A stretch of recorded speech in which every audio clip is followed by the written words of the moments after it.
Alors la représentation, c'est un terme très usité tous les jours. On dit ça représente ceci, ça représente cela, mais qu'est-ce que c'est que la représentation dans les arts?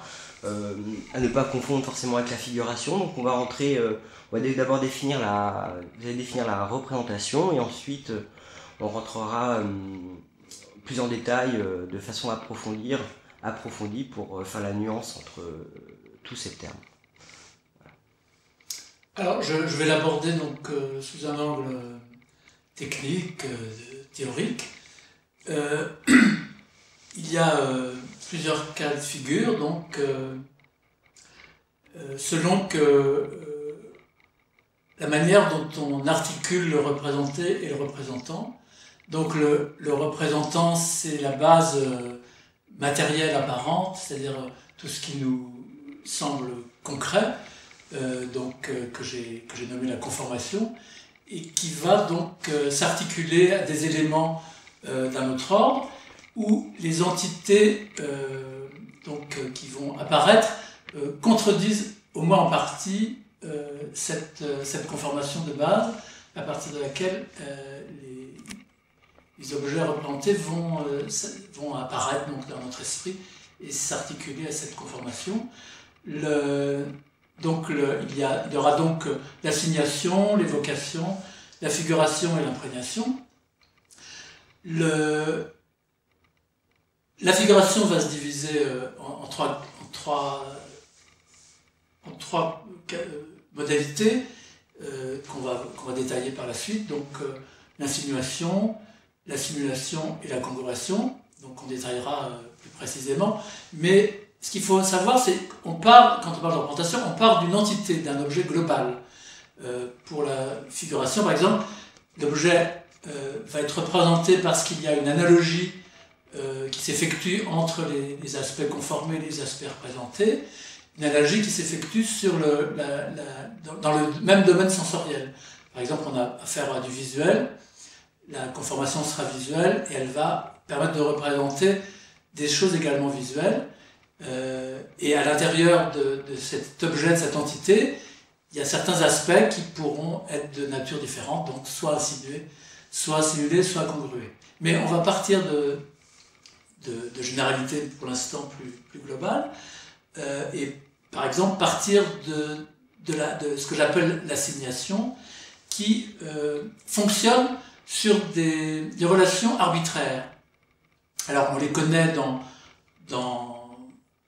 au niveau de choses qui sont entrées dans la culture, par exemple la langue, on le sait depuis Saussure, hein, on a des éléments qu'on va mettre du côté de la matérialité. Alors dans l'écrit, ce sont des lettres, enfin en tout cas pour le système phonétique, des lettres qui font apparaître des sons, et les deux permettant d'accéder à un sens, qui est donc virtuel, qui donc fait partie de notre mental. Ce sens n'est pas apparent, il est simplement imaginé dans notre tête. Et donc selon des relations arbitraires, c'est-à-dire qu'on a décidé que telle lettre formerait tel son et tel sens. Et dans un deuxième temps, les lettres et le son, alors ce qu'il faut préciser, c'est que dans l'écrit, le son est également virtuel, et que quand on parle, en revanche, là, le son fait partie de la conformation et du concret. Alors, pourquoi virtuel? Alors, parce que, justement, il est mental, c'est ce qu'on imagine. Quand on lit quelque chose, ce son est purement imaginaire. Voilà. Il y a une différence entre la forme écrite, tracée, et le son qu'on a par convention attribué. Voilà, c'est virtuel. Là, c'est virtuel. Voilà. Alors, le mot convention ne suffit pas, c'est pour ça qu'il faut parler d'arbitraire, parce qu'il y a des conventions également dans la figuration, dans des tas d'autres domaines.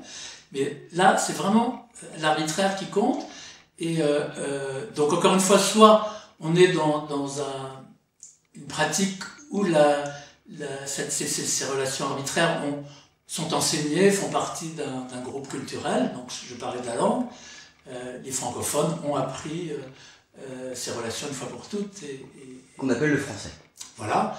Et donc, mais on peut aussi créer des systèmes qu'on invente et dont à condition de bien montrer comment ça fonctionne, on peut tout à fait créer des règles arbitraires à l'intérieur d'une œuvre qui ne font pas partie de quelque chose qui est commun à une communauté. Donc, c'est tous ces cas de figure que je vais évoquer. Donc, ça, c'est l'assignation, donc la relation est arbitraire. Quand il s'agit de relations analogiques, alors elles peuvent s'effectuer entre des domaines différents. Dans ce cas-là, on aura de l'évocation. Par exemple, si une musique crée des analogies avec un élément visuel, on sera dans l'évocation, puisque là, on établira des analogies. Si c'est à l'intérieur d'un même domaine sensoriel, là, on aura de la figuration. Et par exemple, là, on le voit dans un exemple simple et connu, la tête de taureau de Picasso. On voit bien qu'il part d'éléments tout à fait conformatifs, une selle de vélo et un guidon. Mais en quoi c'est conformatif, dans le terme conformatif? Conformatif, c'est-à-dire que c'est des objets concrets qui ne renvoient pas autre chose au départ qu'à eux-mêmes. Donc une selle de vélo reste une selle de vélo. Exactement. Et le guidon, pareil, quand ils sont pris de manière isolée. Voilà. Donc ils se conforment à ce qu'ils sont, en fin de compte. Voilà, exactement. On ne perd pas leur identité. Il n'y a pas besoin, dans ce cas-là, de faire appel à la représentation. On est dans la conformation stricte, pure. Et en revanche, avec cet agencement-là, tout de suite apparaît autre chose, donc, que la selle de vélo et le guidon. Apparaît une tête de taureau, qui est donc représentée dans ce cas-là et donc figurée en tant qu'entité globale.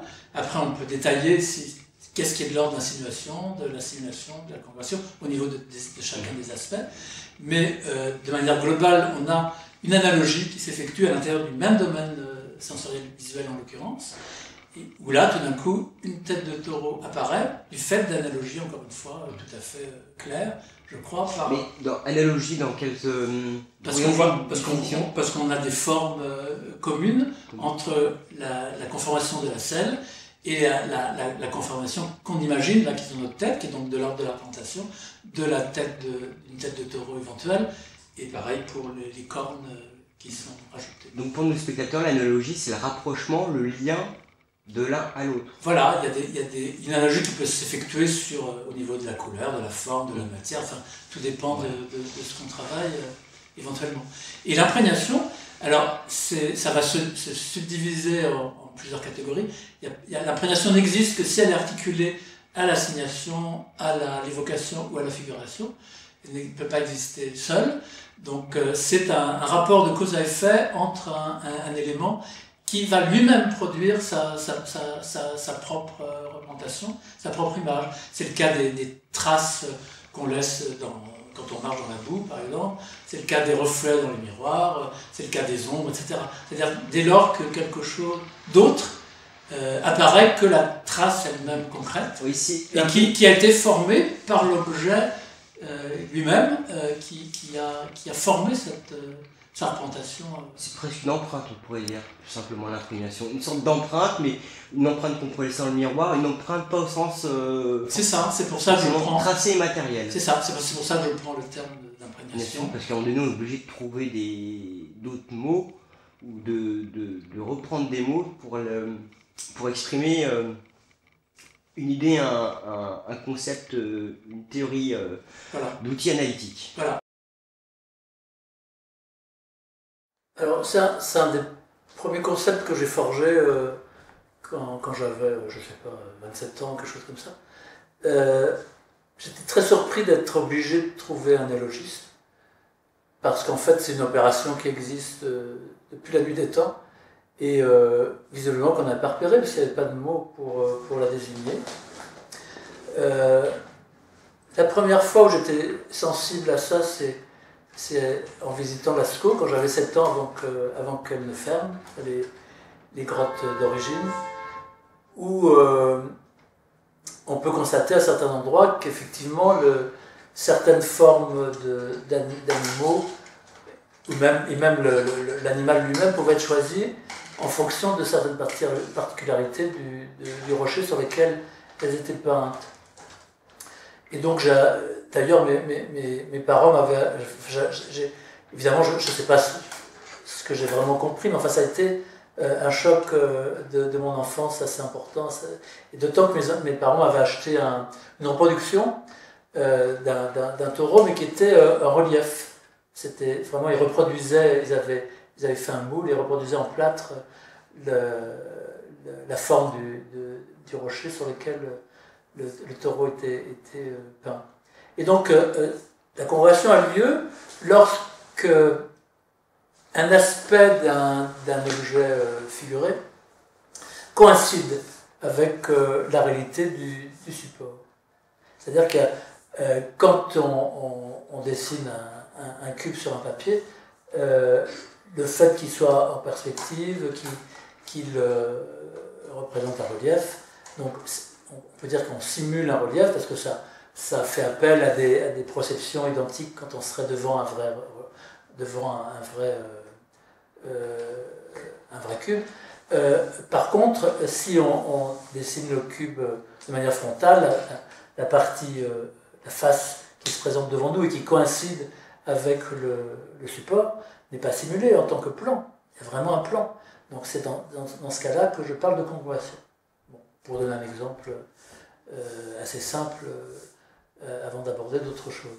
Alors, donc cette congruation a lieu de tout temps et va être développée de mille façons selon les époques. Et là, je prendrai des exemples de domaines différents ou d'époques différentes. Je vais en prendre 3. Le premier, c'est une peinture de Liechtenstein qui s'appelle Little Big Painting. Yeah. Et qui fait partie de ces brush strokes où en fait il représente des coups de pinceau à la manière en imitant, si on peut dire, la gestuelle des expressionnistes abstraits dont il se moque d'une certaine façon, parce que sa technique, c'est un coup de pinceau qui a l'air improvisé et puis un peu pas très organisé, disons, avec des coulures, avec tout un tas de choses qui ont l'air d'être oui, c'est ça, improvisé. En fait, c'est représenté avec sa méthode de pochoir très très stricte, où il n'y a que des aplats, et puis sur un fond avec ses trames habituelles, et donc qui contredisent en partie complètement le coup de pinceau, ou les coups de pinceau qui se superposent. En fait, quand il fait ça, il nous oblige à prendre conscience qu'en fait, là, c'est de la peinture qui représente de la peinture. Donc au niveau du matériau, évidemment, il n'y a pas de différence, ce qui est quand même assez rare. Donc on a bien une peinture conformative qui est là, qui est effectivement déployée sur une toile, mais il y a une autre peinture qui, elle, est de l'ordre de l'arpentation, de la figuration, et qui s'oppose sur certains aspects avec ces coups de pinceau, puisqu'on a des lignes noires qui simulent par exemple l'épaisseur, qui simulent les ombres, l'épaisseur des traces en fait des poils du pinceau, ou alors des superpositions, puisque le coup de pinceau part dans différentes directions, donc il y a la peinture qui se superpose à elle-même, si on peut dire, donc il y a toute une part de simulation, mais la congruation est évidemment très grande, du fait qu'il y a les couleurs utilisées coïncident avec les couleurs réelles, enfin je veux dire avec les couleurs au contraire figurées, et puis la matière effectivement. Alors s'il appelle ça, et la matière est identique, s'il appelle ça Little Big Painting, c'est que ces toiles sont immenses et qu'a priori elles représentent des coups de pinceau qui seraient faits avec des outils relativement minuscules. Donc déjà là, dans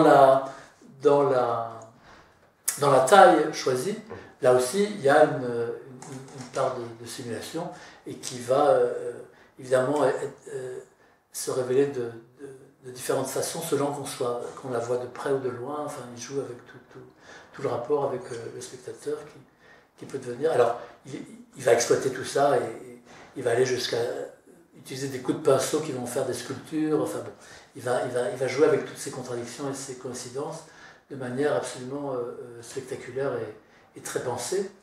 L'autre exemple alors, vient d'une bande dessinée de Manuel. Alors, Manuel, c'est le nom du dessinateur, mais c'est également le nom de l'album dans lequel sont réunies ces bandes dessinées. Ça s'appelle Manuel 1, 2, 3.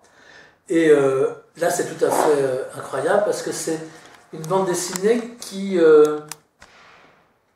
se déroule en 2 dimensions. C'est-à-dire que c'est un peu comme le magnifique récit Flatland, où tous les personnages sont... De William Abbott. Comment ? De William Abbott. Voilà. Où tous les personnages sont en 2 dimensions. Là, c'est pas simplement des figures géométriques, qui étaient douées de pensée, d'ailleurs, dans le livre de Abbott. Là, c'est vraiment des personnages, des animaux qui sont représentés, sauf qu'ils sont tous plats. Et qui sont... Alors ça, c'est très important. J'ai déjà parlé des stimuli qui pouvaient être intégrés dans la présentation, ou au contraire, qui n'étaient pas intégrés, qui demandent qu'on complète. Là, ce qui est fantastique, c'est qu'on ne doit pas compléter. C'est que l'univers représenté se déroule comme ça. C'est-à-dire que c'est un univers où tout le monde serait vraiment plat. Hein. Et donc, là, tout son univers est déduit de son médium plan, et toutes les évolutions, toutes les combinaisons sont... C'est-à-dire qu'il n'y a aucune simulation de perspective. Alors, il y en a quelques-uns, mais elles sont vraiment secondaires, notamment quand les personnages peuvent quand même se passer de l'un sur l'autre, mais ça reste dans une épaisseur quasi nulle, quoi. Et alors, les traits qui sont un peu... comment dire... qui ne sont pas réguliers, les traits utilisés pour délimiter les cases sont les mêmes traits que pour le dessin des personnages à l'intérieur, sans qu'il y ait d'ailleurs d'interstice, il n'y a pas de gouttière, ce qui complexifie encore plus l'approche. Il faut prendre vraiment beaucoup de temps, et ça peut être vraiment passionnant de voir qu'est-ce qui est le début d'une case, ou au contraire le bord d'un poteau interne. Enfin, mais où se joue réellement la congruation ici, dans cet exemple de Manuel? La congruation, elle est quasiment partout. C'est-à-dire que les objets sont vrais. Là, c'est pas prendre un objet qui sera en relief et puis trouver un élément dans le médium qui coïnciderait avec l'objet, comme par exemple mettre un cube frontalement, puis pour que la face soit effectivement dans le même plan. Là, c'est les éléments qui sont inventés pour être plans. Oui, voilà, parce qu'en fin de compte, c'est ça. Ils évoluent dans un monde plan. L'univers est plan. Donc c'est pas... En fait... C'est l'élimination de représentation de volume qui fait que, tout d'un coup, on est dans le dessin, donc le dessin qui représente, c'est la congruation du dessin. C'est ça, exactement. Et l'univers est calqué sur ce plan du dessin, du médium. C'est-à-dire qu'on n'a pas, comme la plupart du temps, on n'a pas à se dire, voilà, il manque des stimuli, et je complète dans ma tête. Non, les stimuli, ils sont là. Hein. Les choses et les personnages sont réellement comme on les voit.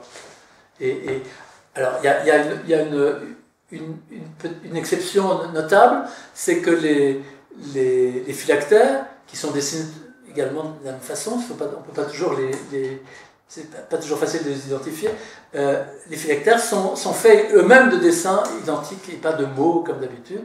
Donc on reste dans le même... Alors là on change quand même d'univers parce que ça devient mental, mais c'est toujours avec les mêmes outils, et il met sur le même plan des choses qui d'habitude sont scrupuleusement bien distinguées pour qu'il n'y ait pas de confusion. Hein. Donc ça, c'est tout à fait un travail tout à fait magnifique, exceptionnel. Et l'autre chose qui demanderait qu'on passe beaucoup de temps à regarder en détail, mais ça sera pour une autre fois éventuellement.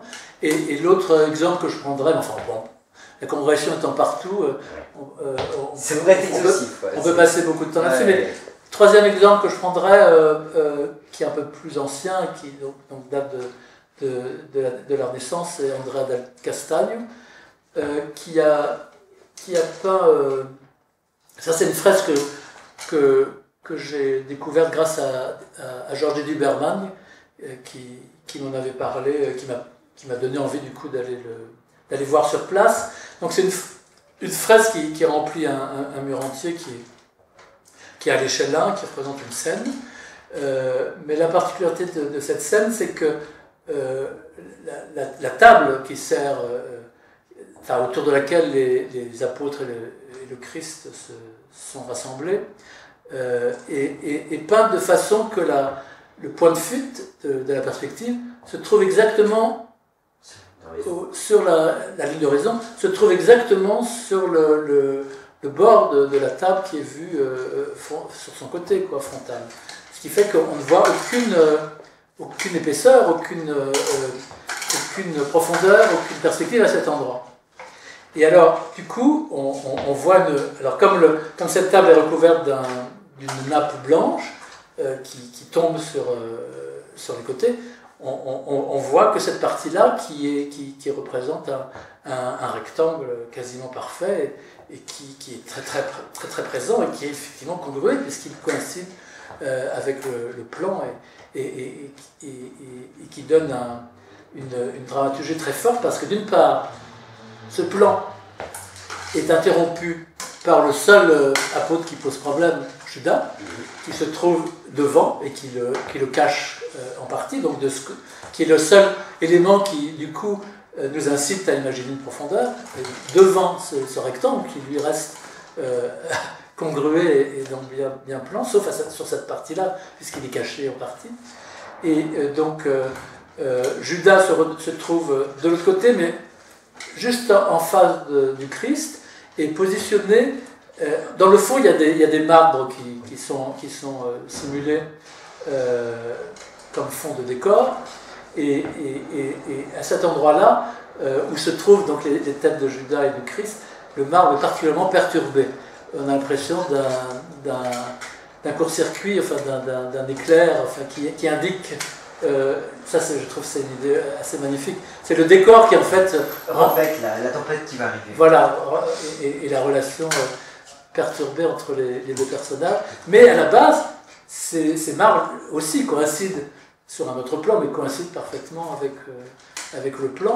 Sauf que là aussi, à chaque fois, il y a une configuration parfaite et qui est perturbée par Judas, soit par le marbre indirectement, soit par sa position. Et c'est ces combinaisons-là qui fait que cette fresque est tout à fait admirable. On a vu des scènes par milliers, et c'est la première fois que je vois une configuration de cette nature, qui renforce encore plus peut-être la perturbation qui s'effectue du coup dessus. Le Tintoret a fait des tas de scènes où à chaque fois on a des perspectives dans tous les sens. C'est un peu comme les meules de foin de Monet, mais on a un peu tous les angles de vue possibles et imaginables, mais il n'a jamais choisi ce cas de figure, et Andrea del Casagno se distingue de ce point de vue et mérite d'être remarqué et analysé un peu plus que je ne le fais.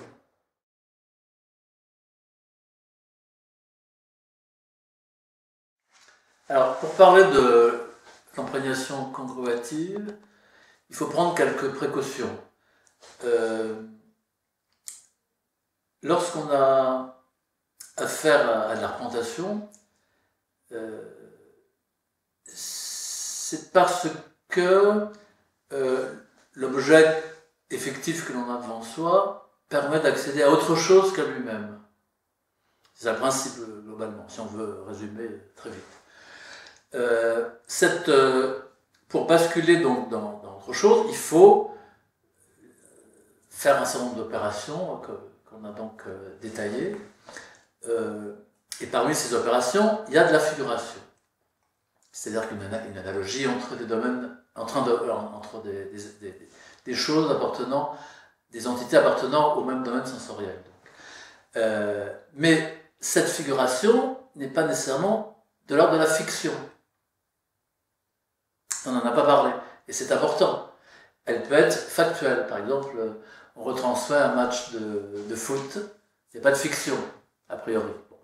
Eh bien, on a la même chose avec un tableau. On peut très bien peindre. D'une part, on peut se passer, c'est pas parce qu'on peint que l'on fait de l'arpentation et encore moins de la figuration. On peut très bien peindre des bandes qui restent purement conformatives. Hein, des bandes de différentes couleurs, et puis bon, on ne représente rien d'autre, on ne représente rien, on n'expose que les bandes qu'on a peintes. C'est pas parce qu'on utilise la peinture qu'on est dans la figuration, bien entendu. En revanche, donc on peut faire de la figuration, mais sans fiction. Donc, et pas simplement parce on représente quelque chose qui a existé. C'est que lorsqu'on a affaire à ce tableau de Maurice Suisse qui va nous aider, parce qu'il faut tout de suite un exemple, sinon on ne va pas se comprendre. Le tableau de Maurice Suisse, il n'utilise que de la peinture. Simplement, il nous montre un tableau avec des coulures, des résultats de coulures de différentes peintures, et qui sont dans des angles différents. Donc, on en déduit qu'il y a bien eu des orientations différentes du tableau, différentes que celles qui nous est présentée devant nous, et dans le présent dans lequel on est, donc on nous présente deux passés, d'une certaine façon différents, hein, qui s'équilibrent, hein, le présent de la toile dans laquelle on est, équilibre deux passés, ça c'est très intéressant, deux passés différents qui se contredisent, hein, et qui en fait représentent des temporalités, puisque les lignes, encore une fois, pour représenter, il faut nous permettre d'accéder à autre chose qu'à ce qu'on voit devant nous. À partir du moment où on nous demande d'imaginer un temps avec une coulure, quelque chose qui s'effectue donc dans l'espace et qui demande un certain temps pour s'effectuer. Donc on nous demande d'imaginer quelque chose d'autre, mais c'est quelque chose qui a eu lieu. Donc on n'est pas dans une fiction, c'est le résultat d'un moment précédent. Hein, quand on fait une empreinte de pas, là aussi, s'il y a plusieurs empreintes qui se suivent, du coup on va avoir d'une part une simulation de l'objet qui a laissé son empreinte, puisque on a l'empreinte en négatif, on nous permet d'imaginer l'objet en positif, si je peux dire, en relief, mais il y a aussi une temporalité, il y a tout le parcours de la personne ou de l'animal, etc., qui est visible et qu'on peut reconstituer. Donc on est aussi dans la représentation, mais c'est une représentation particulière, puisque c'est l'objet lui-même qui a créé son empreinte. Alors, quand on est là, comme je le disais, la peinture peut être purement conformative, on n'est pas obligé de faire la conformation, elle peut faire de la figuration, par analogie, mais cette figuration peut être factuelle ou fictive. Et en l'occurrence, si on utilise un simple pinceau, et que l'on laisse une marque des poils du pinceau, on est dans le factuel. Il n'y a pas de fiction, c'est vraiment un pinceau qui a... sauf si on regarde de plus près et que on prend, comme les poils sont tous identiques et réguliers, en fait le relief qui laisse de la peinture, c'est entre les poils qu'il s'effectue. Et le creux, c'est la marque des poils. Mais on peut aussi interpréter le contraire, c'est-à-dire voir une sorte de sculpture de poils d'un pinceau. Dans ce cas-là, on est dans une fiction. Il suffit de peu, il faut simplement être si on inverse, on est dans la fiction. Exactement. Donc voilà, il faut regarder ça de très près, sinon c'est pas la peine de faire ce travail et de regarder un tableau. Donc c'est pas encore une fois, c'est pas parce qu'on met de la peinture qu'on fait de la figuration. Là, c'est le pinceau en fait qui représente. La peinture n'est que le support de cette empreinte. Klein a utilisé des fins de pinceau, enfin on peut utiliser tout ce qu'on veut. Dans ce cas-là, c'est l'objet qui a laissé son empreinte qui fait la figuration par analogie. Là, ça n'est pas le cas. Il n'y a pas de pinceau. Il y a juste de la peinture. Donc c'est ça qui est très particulier. Donc du coup, il n'y a pas d'empreinte de quelque chose qui a existé mais qui serait extérieur par rapport à ce qu'on voit. Il n'y a que des éléments de la peinture qui sont devant nous, mais qui représentent quand même, et en l'occurrence la figuration, puisque il se représente lui-même dans un autre état. Donc ça, c'est assez intéressant à examiner. Donc à la fois imprégnation, puisque c'est la peinture qui se figure elle-même, hein, c'est-à-dire que pour l'imprégnation, on a besoin d'un objet qui par lien physique, qui produit son image, et là, c'est dans ce cas-là qu'il y a imprégnation. Mais là, c'est un cas particulier qui m'a permis de comprendre ce que c'était que la congruation, finalement, qui m'a permis de comprendre que la congruation, c'était toujours de l'imprégnation congruative. Donc, ça, c'est très, très intéressant. C'est vraiment les choses à laquelle j'aurais jamais pensé si j'avais, au début où j'abordais cette théorie, Ça, c'est les conclusions intéressantes qui permettent d'aller plus loin dans la compréhension. C'est-à-dire qu'une congruation, c'est lorsqu'il y a une coïncidence entre un élément concret, donc par exemple la couleur qu'on a de la peinture, et puis l'élément figuré, le soleil par exemple qui est jaune, comme la peinture jaune. Là, il y a une congruation, les deux se mêlent. Mais en fait, c'est par un lien physique. C'est la couleur même de la peinture mais sauf que, alors j'ai eu beaucoup de temps à comprendre, mais en fait, il y a deux jaunes. Il n'y en a pas qu'un. Donc il y a deux jaunes qui sont identiques, mais qui sont physiquement dépendants l'un de l'autre. Et dans des qui ont laissé leur empreinte dans des temps différents. Voilà. Et alors pour le soleil, c'est pas le temps qui intervient forcément, mais là en l'occurrence pour la couleur, le temps est absolument fondamental. Et donc c'est en ce sens que la peinture est congrue, hein, sur certains aspects, sa matière, puisqu'elle représente un autre état d'elle-même. Voilà. Donc c'est vraiment quelque chose d'assez complexe finalement, qui demande beaucoup d'attention, mais qui fait beaucoup réfléchir. Donc voilà en quoi ce tableau, je pense, est quelque chose d'important. Donc, parmi les modalités de l'arpentation, il y a l'évocation qui est une relation d'analogie, mais pas à l'intérieur d'un même domaine sensoriel, mais entre des domaines très différents. On peut prendre en musique, par exemple, dans les 4 saisons de Vivaldi, il y a des moments où la régularité des petites figures jouées aux cordes va permettre, grâce au petit poème qui est juxtaposé bien entendu, va permettre d'évoquer, donc par exemple, les branches des arbres alentours, des paysages qui gigotent de manière régulière comme la musique. Là on voit un exemple qui part du visuel, c'est donc un dessin de Saïd Steinberg de 1990, qui s'appelle Technique à deux parties, et qui, comme on le voit, montre différentes personnages qui font partie d'une même réunion, mais chacun n'est pas représenté en fonction des stimuli qui pourraient rendre compte de leur apparence, telle qu'on pourrait les voir réellement dans un univers donné. Mais à chaque personnalité, Steinberg adopte une technique très très très différente au niveau stylistique, au niveau des matériaux utilisés, etc., qui rend compte plutôt de leur psychologie, si on veut dire. Donc c'est pas du tout une conformation de base qui va avoir des éléments analogiques avec les représentés visuels, mais c'est des représentés plutôt psychologiques, encore une fois. Ouais. Et donc là, il y a bien l'analogie, hein, on va voir que les différents styles rendent compte de leur personnalité. Mais aussi de l'histoire des arts. Exactement, voilà, il y a donc il puise dans justement les techniques et les modalités d'orientation qu'on a utilisées à tel ou tel moment, qu'il s'approprie et qu'il réinvente à sa façon, bien entendu. Et donc on voit bien que là, c'est bien de l'analogie, c'est pas une relation arbitraire, mais que l'analogie est un peu plus complexe que dans l'ordre de la figuration, bien qu'évidemment le mélange de simulation, de congruation et d'insinuation fait que la figuration peut être aussi complexe par moment. Là, on a quelque chose d'assez particulier, et je crois que le terme d'évocation convient bien pour rendre compte de cette modalité.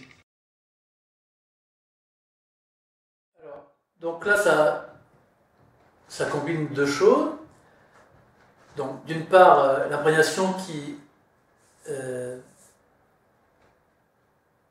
en fait instaure une représentation d'un type particulier, puisque c'est la chose qui est représentée provient de l'objet, d'un objet qui lui-même a produit son image. Par exemple, c'est le cas avec des empreintes, avec des miroirs. Il y a un lien physique entre le représentant et le représenté. Quand on fait une peinture, l'objet que l'on peint n'est pas présent et n'a pas d'implication directe avec l'image qui est effectuée. Donc là, il y a bien un lien physique.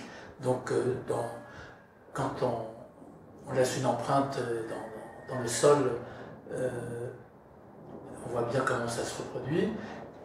Et avec les miroirs, c'est le lien physique est lié aux photons.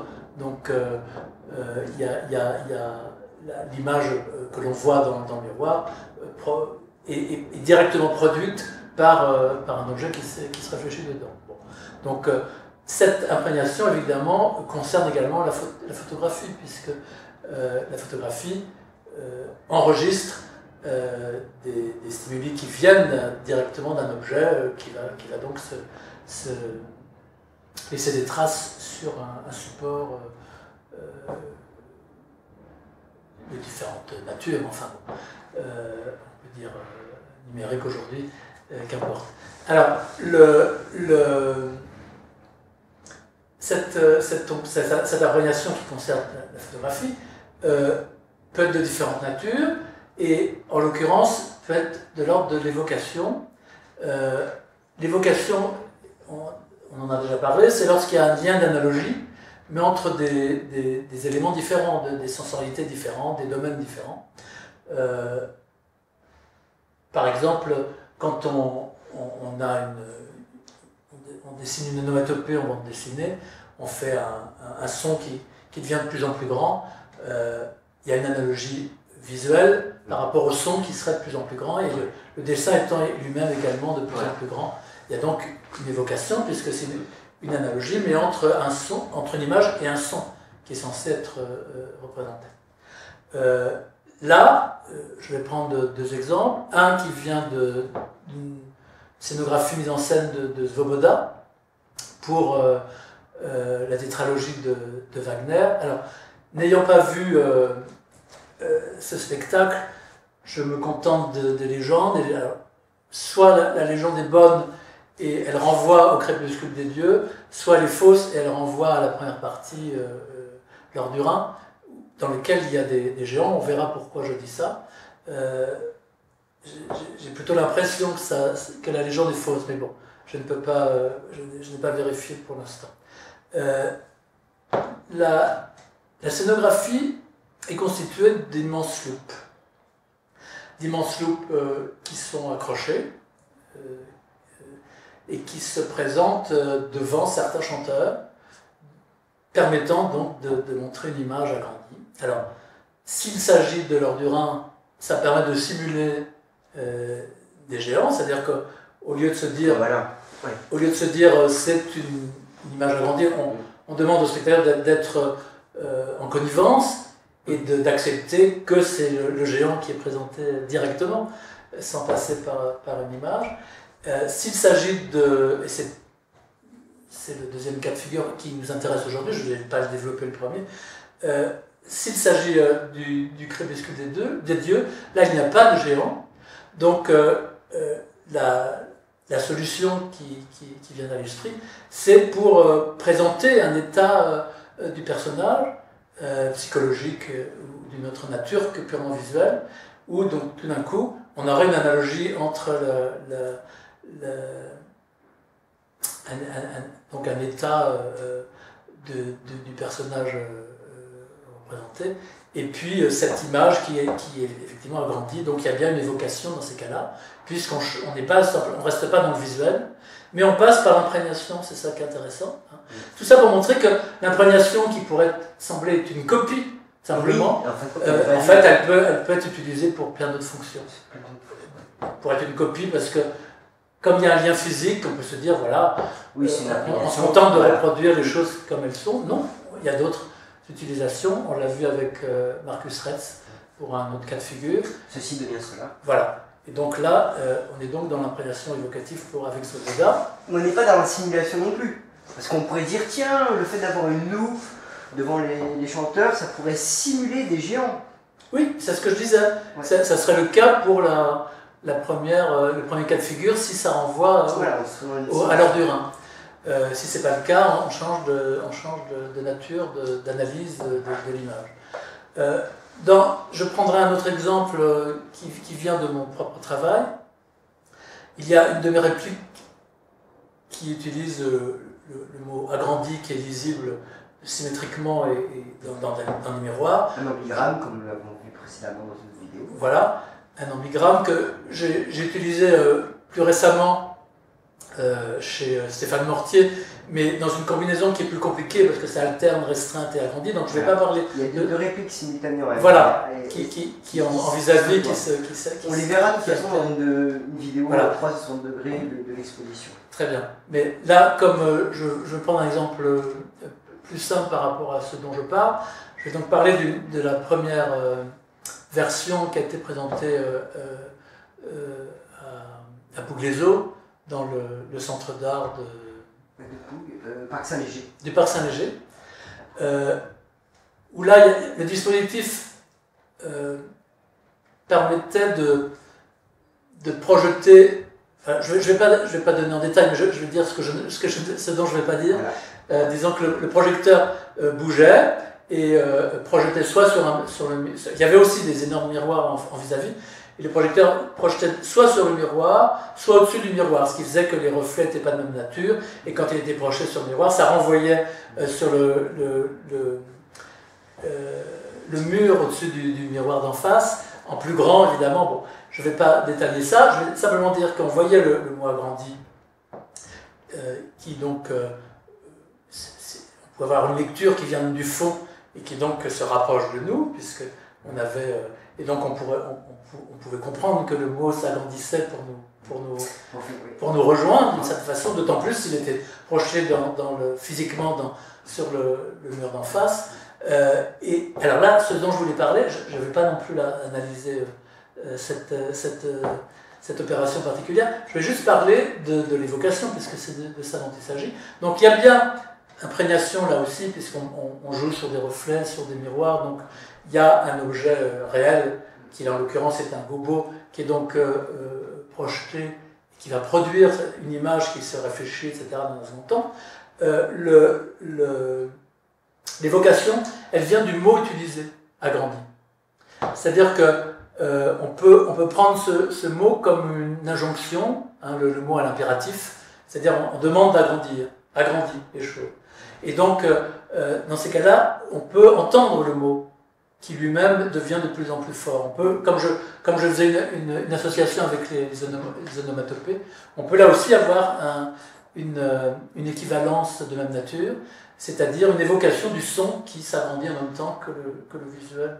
Donc voilà une autre façon d'appréhender l'imprégnation qui n'est pas la simple copie d'un objet qui serait considéré comme une image naturelle. Mais ce qui est marrant, c'est quand on dit agrandi, on part par rapport à la photo qui a été montrée précédemment dans la vidéo, c'est qu'on peut aussi lire l'espace, cette image, entre guillemets, cette photo, on peut lire agrandi qui rétrécit, en fin de compte, on a l'impression qu'il rétrécit, mais l'espace s'agrandit à ce moment-là.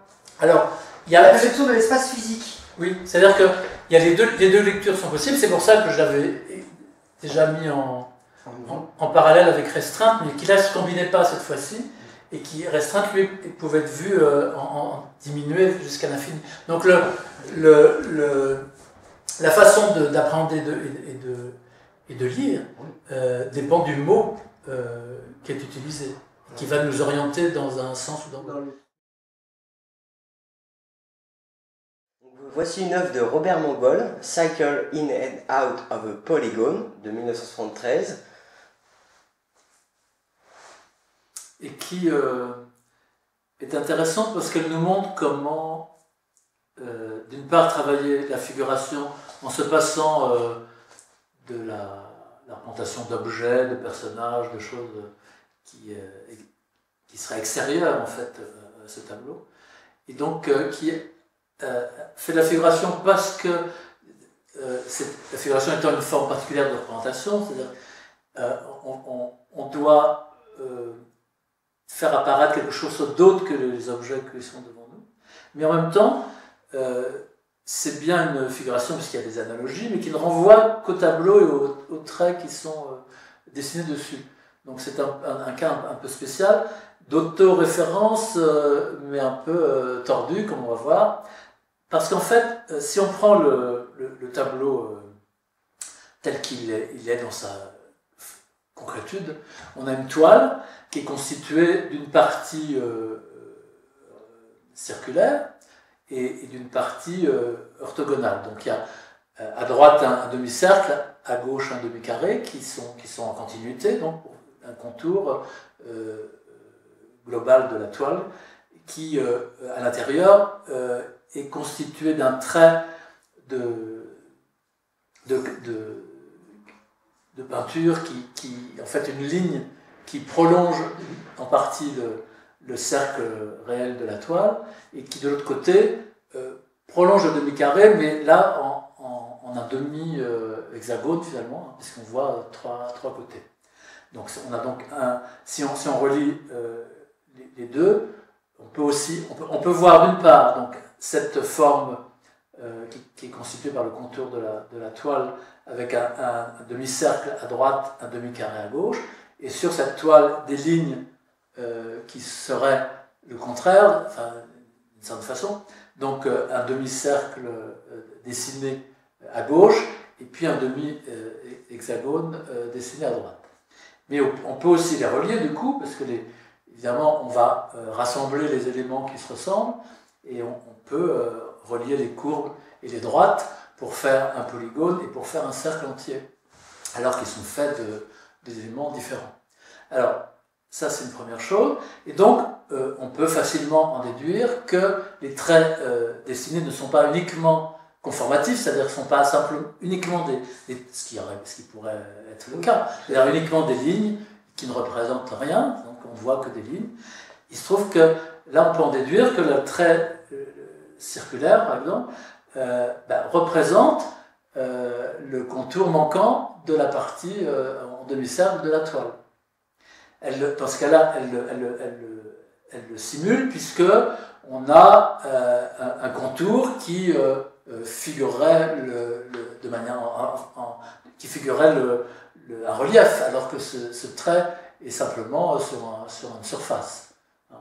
Donc on simulerait en passant par la perception, puisque là on fait appel à un contour qui pourrait exister, un contour qui se détacherait par une ombre par exemple, hein, et qui donc du coup prolonge la partie manquante réelle du tableau par le biais de la figuration, et là en l'occurrence de la simulation. Pareil pour le polygone, le demi-carré est consistant, c'est celui de la toile, et puis il y a des traits qui pourraient donc simuler une épaisseur et donc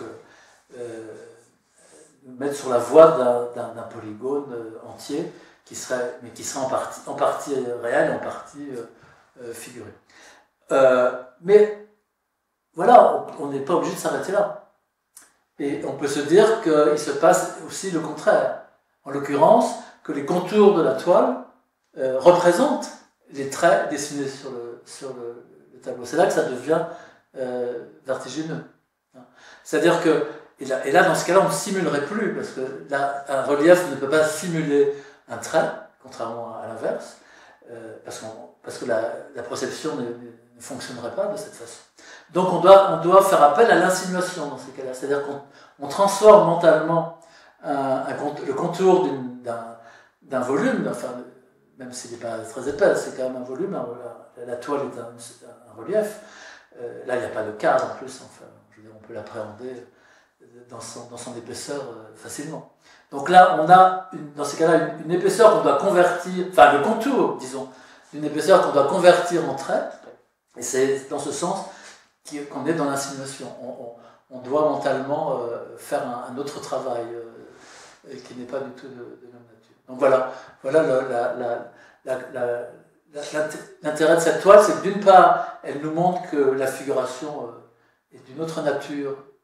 Enfin, on peut continuer à en faire et renouveler la manière de l'exploiter, c'est-à-dire en se passant des objets qu'on avait pu utiliser ou des personnages qu'on avait pu utiliser dans les époques précédentes, ça d'une part, et puis se référer uniquement aux éléments qui sont devant nous, mais pour les combiner d'une autre façon, pour qu'on ait plusieurs finalement visions qui se superposent et qui se contredisent en partie. Ouais.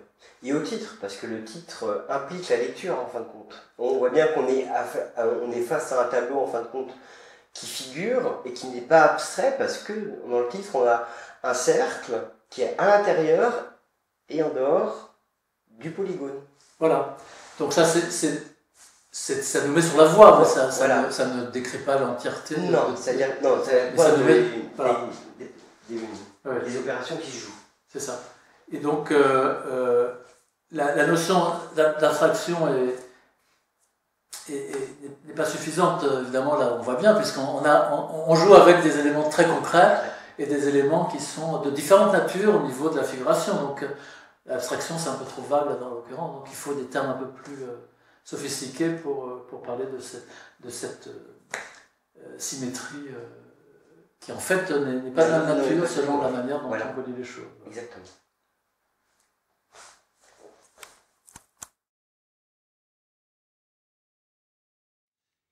Il s'agit de mettre en rapport les...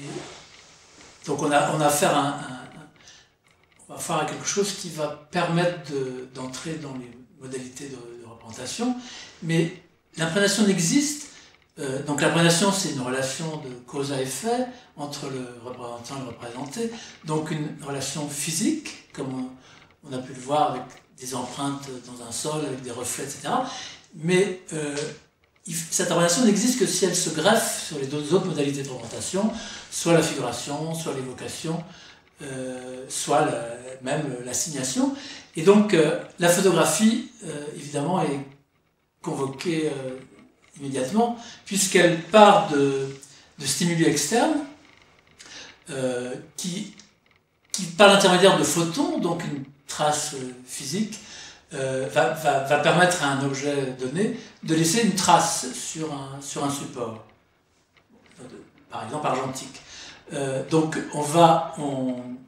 on a tout de suite une figuration qui s'effectue a priori, à condition d'avoir évidemment les outils appropriés, la mise au point, etc. Donc c'est ce cas de figure qu'on va voir. Et quand on analyse ce qu'a fait Muybridge, par exemple ces séries en 1887, qui sont un peu différentes de ce qu'on connaît de lui, où il décompose un mouvement, donc qui s'effectue dans le temps. Là, au contraire, il a mis toute une batterie d'appareils photo autour d'une action, orientée vers la même action, et qui s'enclenche au même moment.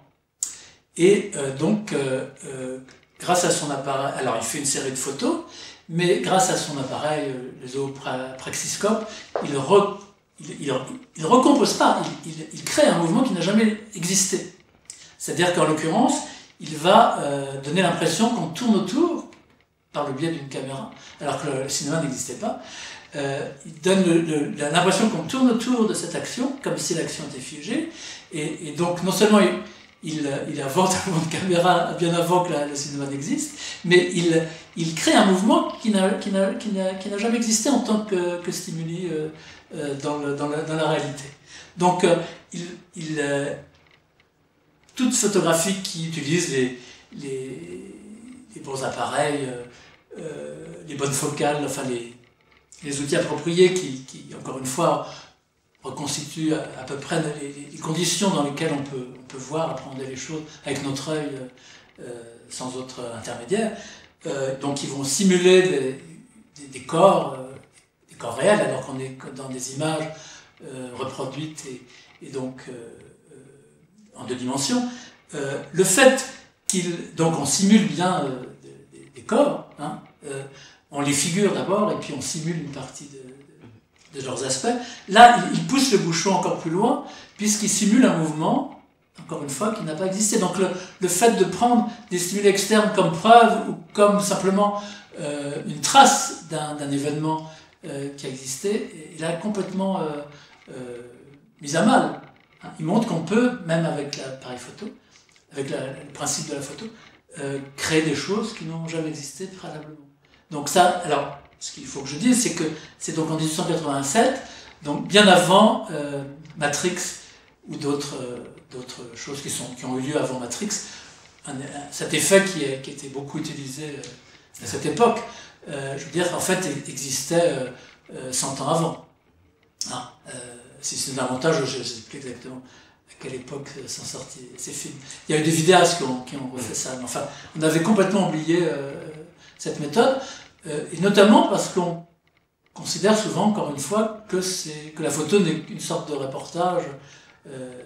Et là, on voit bien qu'on peut, par le biais de cette imprégnation simulative, aller très loin dans cette opération. Voilà.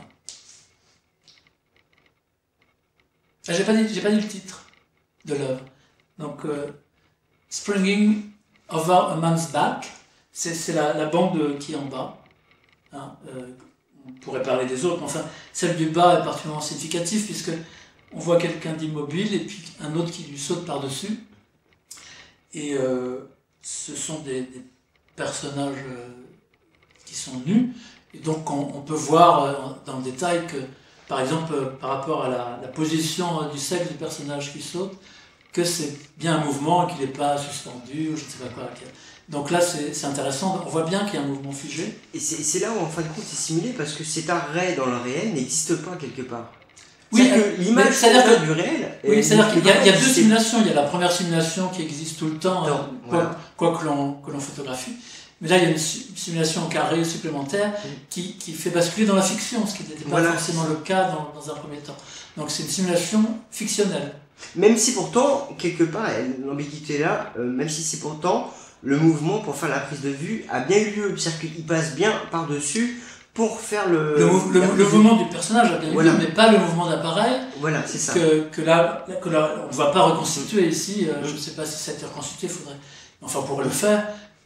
Et montrer effectivement donc, ce déplacement qui est fictif. Voilà, c'est là où c'est vraiment fictif, c'est qu'on croit que l'action se passe en face de nous d'un point fixe, et elle n'est pas fixe parce que l'appareil se déplace pour voir de dos. Et pourtant, ça parvient de stimuli externes qui ont eu lieu, mais là, c'est toujours une affaire après d'agencement. Donc toute l'ambiguïté là, c'est pour ça que dans vos concepts, dans l'imprégnation, il y a plusieurs nuances en fin de compte, parce qu'à chaque fois, il ne peut pas y avoir juste un mode d'emploi de l'imprégnation, il y a bien sûr des nuances dans le réel.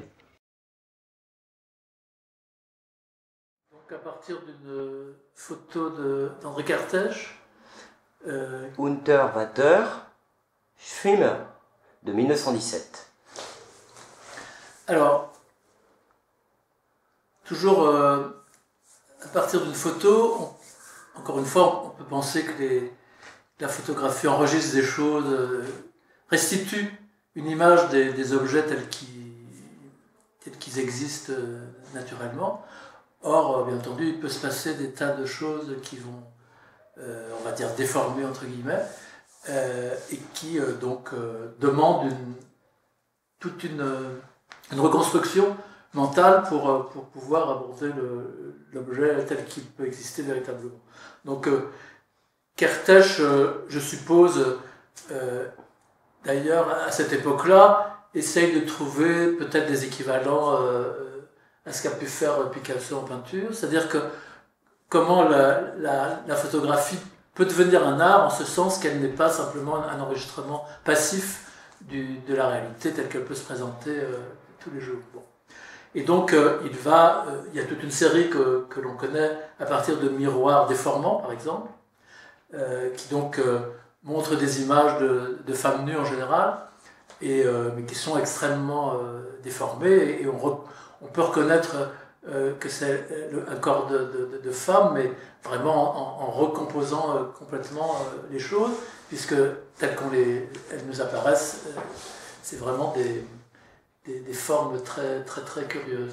Donc, il n'y a pas, ce que je veux dire, c'est qu'il n'y a pas, le numérique n'existait pas, mais il aurait pu faire un travail après coup de transformation. Oui, de retouche. Oui, de retouche sur le support argentique, par exemple. Mais là, c'est vraiment